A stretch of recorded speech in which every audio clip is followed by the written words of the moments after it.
there, educators. For today's brief tutorial, we'll explore how to design authentic, career-aligned assignments using AI tools. Since I'm most comfortable navigating ChatGPT, that's a program that I'll be using today, but you can use Claude, Copilot, or any other large language models that suit your needs. Let's go ahead and get started. So for starters, I think the most helpful thing that I've been able to do is to train my chatbot by identifying industry-related roles and projects. So a prompt that I might use is, what are the top industries and entry-level job titles in said discipline? What projects do these roles typically involve that require critical thinking, problem solving, communication, and technical skills? This inquiry helps align assessments with actual industry expectations. This will also help to give you an idea about what type of projects to expect ChatGPT to recommend once we input your course, your unit, or your chapter objectives. But we'll get there in just a few steps. So just a bit of a side note, I do consider myself an AI evangelist, but I'm also a healthy skeptic, and I question all of the output that these large language models produce me with, and I highly recommend that you do the same. I almost always request recent data to support these trends.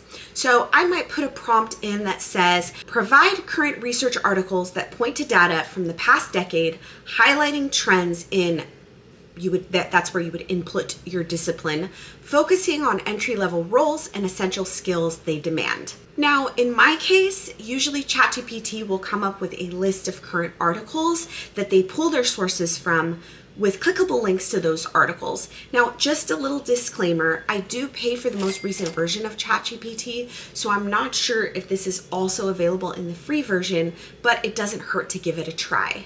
For step 3, you're going to use your course objectives, your chapter objectives, your unit objectives, whichever objectives that you want to use in order to create your authentic assessment. And you're going to put a prompt into your large language model that's something along the lines of, given these industry roles and projects and considering the following learning objectives, I typically use about 2 to 3 for every assignment that I give them. Suggest a list of authentic projects with detailed instructions that align with these objectives. This step is really critical because it tailors your assessments to both academic goals and industry needs. So the final step in the project is to review the AI-generated projects. I typically ask for at least 5 just so that I have a variety, and select those that best fit your course.